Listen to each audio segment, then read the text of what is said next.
नमस्कार दोस्तों, आप सभी दर्शकों का बहुत बहुत स्वागत है एक बार फिर हमारे YouTube चैनल संगीता जी दमन में।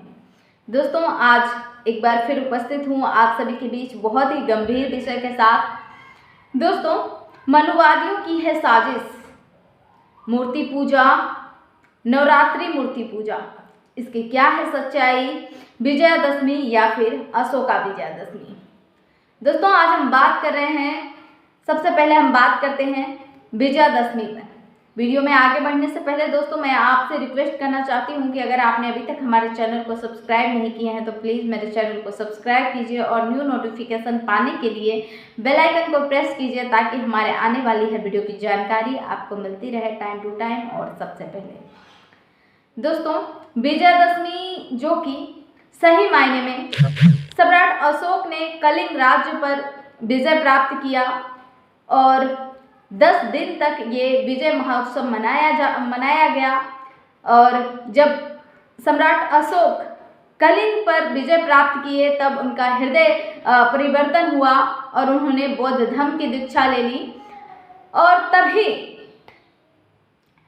पूरा साम्राज्य खुशियों से दीप उत्सव हुआ और मनाया गया। और फिर उसी सम्राट अशोक के जीत पर ही विजयादशमी मनाया जाता है और विजयादशमी के ही दिन सम्राट अशोक ने अपना धर्म परिवर्तन किया था।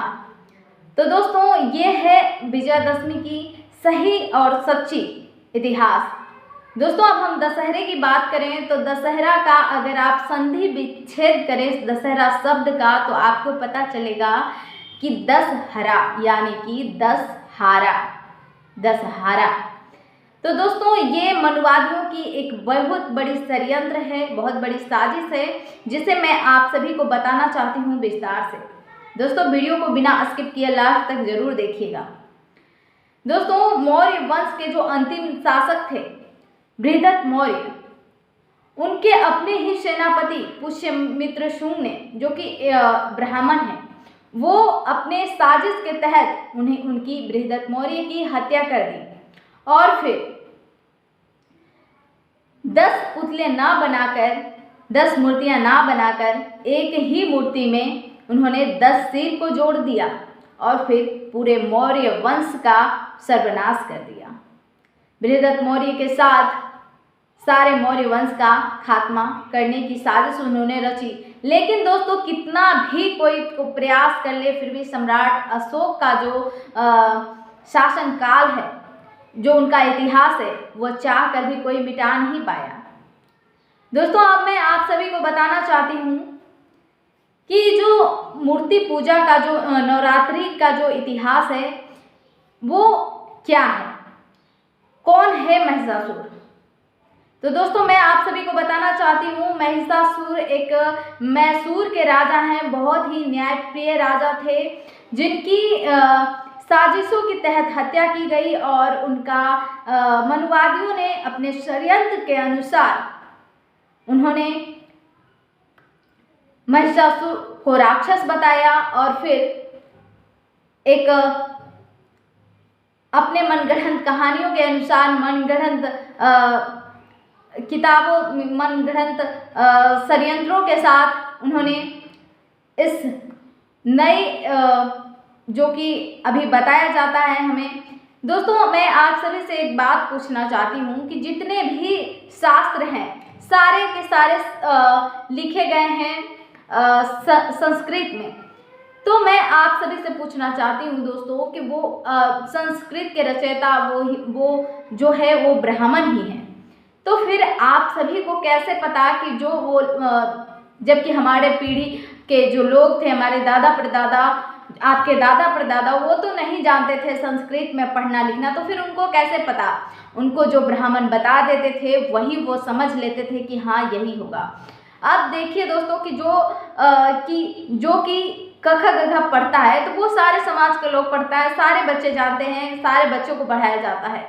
तो ठीक उसी प्रकार से जब संस्कृत पढ़ाई जाती थी तो सारे समाज के लोगों को पढ़ाया जाना चाहिए था ना, एक ही समाज के लोगों को ही क्यों, सिर्फ ब्राह्मण ही क्यों शास्त्र के रचयिता हैं, ब्राह्मण ही क्यों पूजा पाठ करवाते हैं, ब्राह्मण को ही क्यों शास्त्र के बारे में पता है, बाकी अन्य लोगों को क्यों नहीं।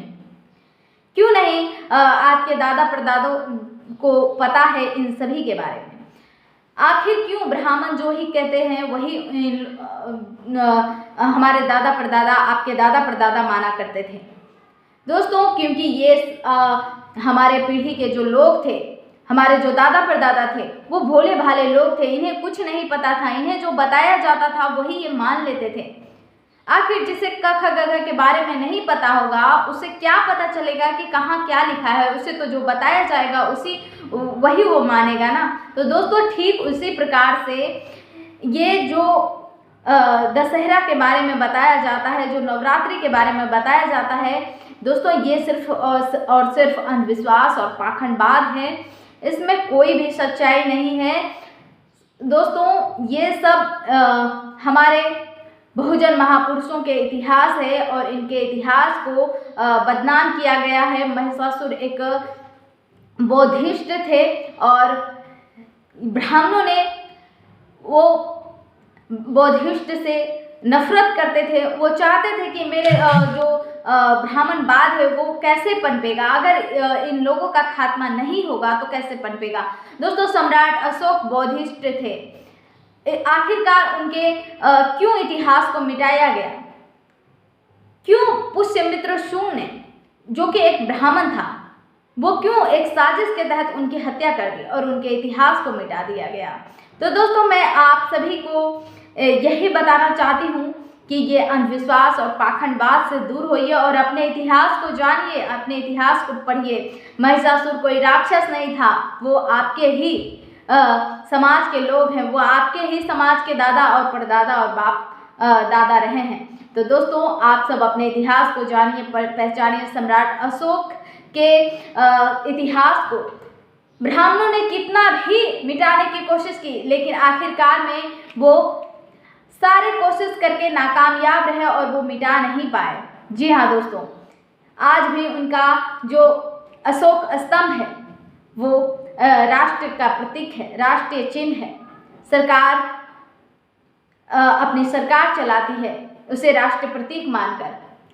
दोस्तों ठीक उसी तरह सेना की सबसे बड़े सम्मान अशोक चक्र, जो कि अशोक की ही, सम्राट अशोक की ही देन है, उसे दिया जाता है सम्मान में, सेना को दिया जाता है। और इस आज़ाद भारत में सम्राट अशोक का अशोक चक्र लगाकर इस तिरंगे को लहराया जाता है, जो कि दोस्तों चाहे कितना भी कोशिश कर ले सम्राट अशोक के शासनकाल को मनुवादी नहीं मिटा पाएंगे, कभी भी नहीं मिटा पाएंगे। और अब बहुजन समाज जाग चुका है, अब सब कोई जानता है अपने इतिहास को, सब कोई ढूंढ रहा है, पढ़ रहा है, खोज रहा है। जब तक संस्कृत में लिखा हुआ था तब तक हम सब नहीं पढ़ पाते थे, नहीं समझ पाते थे। जब से उसका हिंदी में संधि विच्छेद हुआ है, जब से हिंदी में परिवर्तित हुआ है, तो सब कोई अपने इतिहास को पढ़ रहे हैं, इतिहास को जान रहे हैं। आखिर दोस्तों हमारे जो शास्त्र है रामचरितमानस, उसमें लिखा गया है ढोल गवार शूद्र पशु नारी ये सकल ताड़न के अधिकारी। तो दोस्तों जिस तरह से जब संस्कृत में लिखा था तब कोई समझ नहीं पाता था, आज जब हिंदी में परिवर्तित हुआ है तो सब कोई अपने इतिहास को जान रहा है, इतिहास को पढ़ रहा है। आज बहुत हद तक बहुजन समाज जाग चुका है, ST SC OBC जाग चुका है और बहुत सारे शहरों में, बहुत सारे गांवों में वो लोग अपने आप को हिंदू नहीं मानते। जो धर्म आपको नीचा दिखाए, जो धर्म आपको जातिगत भेदभाव कराए, एक दूसरे से ऊंच नीच कराए, वो धर्म कतई नहीं हो सकता दोस्तों, वो धर्म नहीं है। मेरा उद्देश्य किसी के भावनाओं को ठेस पहुंचाना नहीं है। मेरा उद्देश्य किसी भी धर्म को या भेदभाव करना नहीं है दोस्तों। मेरा एकमात्र उद्देश्य है कि आप सब अपने सही इतिहास को जान सकें। आप सब अपने ही महापुरुषों के चिता पर अगरबत्ती फूल माला चढ़ाते हो और खुशियाँ मनाते हो, पीते हो, गाते हो, नाचते हो। लेकिन दोस्तों आप जब अपने इतिहास को पढ़ोगे, जानोगे, तो आपको पता चलेगा कि हम कितना गलत हैं। हमें ऐसा नहीं करना चाहिए। दोस्तों इसी सारे सवालों के साथ, इसी सारे जवाबों के साथ मैं आज आपसे इजाज़त चाहती हूँ और उम्मीद करती हूँ कि मेरा ये वीडियो आप सभी को पसंद आया होगा। तो वीडियो को ज़्यादा से ज़्यादा लोगों को शेयर करें और आप पूर्ण प्रतिक्रिया जरूर बताएं। नेक्स्ट ऐसे वीडियो के साथ, तब तक के लिए आप सबका बहुत बहुत धन्यवाद। जय भारत, जय संविधान।